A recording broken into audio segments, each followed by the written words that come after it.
Well, it's been a rough month in the Pradle household, to say the least. First, I had a Volvo S60 press car that got a check engine light. After that, I went to Tennessee, and my Mazda 3 got a check engine light, and you can check out that video after this one. Then, when I came home, I got a check engine light. And now, my parents' 2021 Mazda CX-5 Grand Touring has a check engine light. So we're gonna talk about what it is, because it is a common issue here on the CX-5, and it did have to go to the dealer to get fixed, unlike my Mazda 3. So we'll talk about that process and a couple of essentials you might wanna know if you either have a CX-5 or are looking to get one.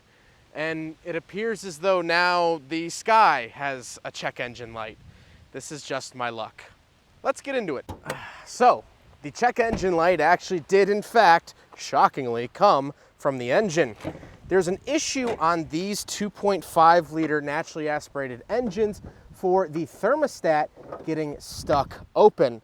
So the code was P0126, and that was the thermostat sticking open. Apparently it's not designed super great. So there actually is a Mazda service bulletin out about the thermostat that you could see here, and I'll also link it directly from Mazda in the description below if you would like to save the PDF yourself, or if you have more questions, you can look at that document. So what they ended up doing is going in and fixing and putting the new thermostat. Apparently it's a redesigned thermostat from what I'm being told, and that fixed the problem. Unfortunately, this does affect the Mazda 6, Mazda 3, Mazda CX-30, and Mazda CX-5 with this engine from 2019 until 2021. So there's a chance that my personal Mazda 3 might get this check engine light. So let's talk about some tips and tricks on how to diagnose it, how it's not a huge issue, but something you just wanna keep in mind, and other things you might want to know. So I mentioned this in my Mazda 3 check engine light video, but you can actually call the dealership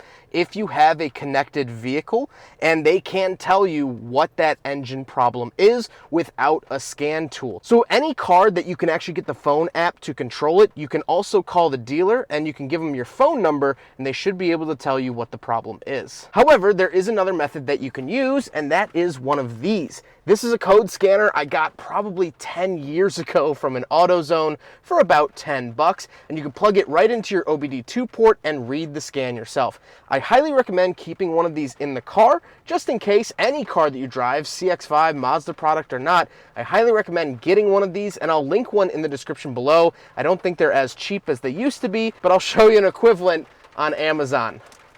Of course, the Sky is opening up now. The last thing I want to note is that if you do get this check engine light, don't panic. It's still a drivable vehicle, and you can drive it to your nearest Mazda service center or get home if you absolutely need to. You should only really panic if the check engine light is flashing. Now, I know it is kind of scary when the gauge cluster lights up and says, "Have vehicle inspected by a Mazda dealer."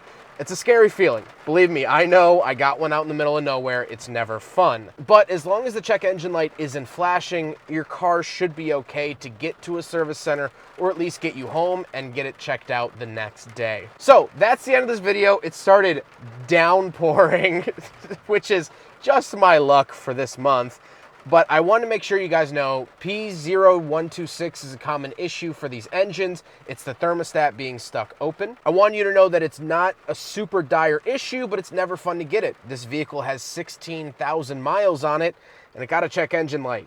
It's never a good feeling, but it's a quick fix and it's done. The last thing that I wanted you guys to know is that you should keep an OBD reader on board, but if you don't, and if you have a Mazda connected vehicle, you can call the dealer and get your codes read to you over the phone, like I did with my Mazda 3 when I was 600 miles away in Tennessee. That video will be at the end of this one. But I hope you guys enjoyed it. I hope it was relatively informative, and I hope we don't have to see each other like this again anytime soon. Take care, guys.